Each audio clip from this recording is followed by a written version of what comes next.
Mga bagong artista po sila. Dito po sa teatro, sa Pinilakang namin. Ang pangalan po nila ay Tony Goyataw at Marco Villanueva.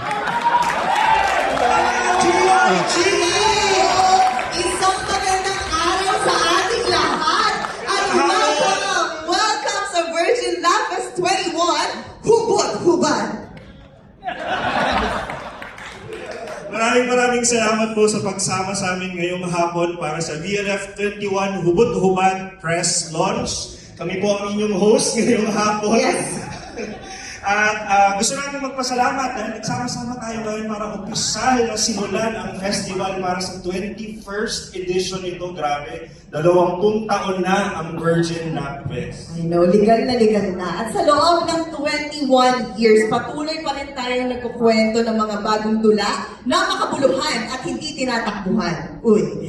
Nais namin bigyang pugay ang ating mga VLF partners na represented ngayong araw, ang Cultural Center of the Philippines, from our President, Ms. Casey Tingan, at ang ating Artistic Director and Vice President, Ginoong Dennis Marasigan. Mula naman sa Writers Block Incorporated, VLF co-founder and future national artist, Rodi Vera.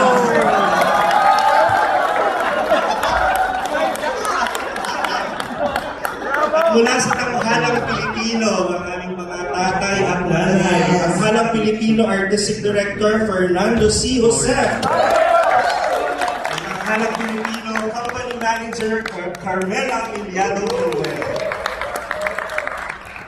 Para malaman natin, ano ba yung ihahatid ng Virgin Lapis ngayong taon? Siyempre, ipapakilala natin, sino ba yung may pakala ng lahat ng ito? Sino ba yung mga festival directors ng Virgin Lapis 21 Hubot-Hubad?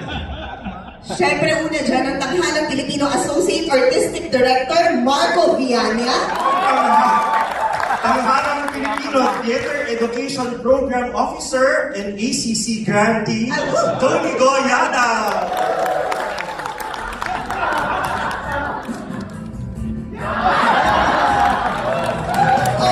Maraming salamat po. Magandang umaga. Thank you, Tony Marco, sa introduction. Thank you. Hi. Ganito po yung nakukuha niyo kapag aktor yung mga festival directors at hosts na kinukuha. Tony, bakit nga ba hubot-hubad? Bakit nga ba? Kasi po, para sa taong ito, ganun na ganun. Okay po, para sa taong pong ito, napili namin ang tema na hubot-hubad para mas maipakita ang celebration ng adulthood, ang ating raw energy at ang fearless storytelling.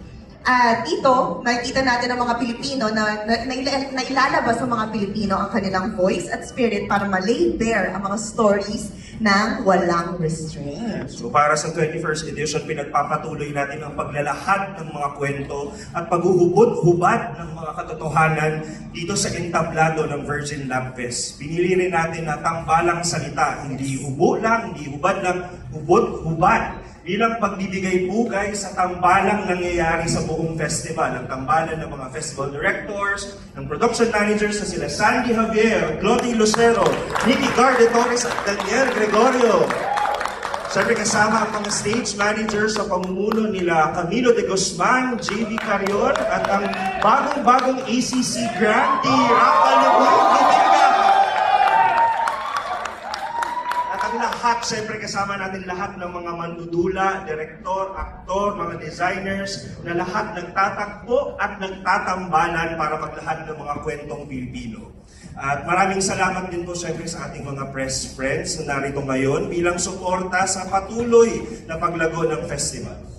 Muli kami po ang inyong mga festival directors ng VLF 21. Magkita-kita tayo sa June 3 para sa opening ng VLF 21 Hubot-Hubad. Maraming salamat po! Ano ba yan? Nagkalat pa yung Ay, sino ba yan sila? Pero maraming salamat sa kanila. Thank you, Tony and Marco. Ngayon, ipapakilala na natin sino ba yung mga makakasama natin. Ano-ano bang mga dula yung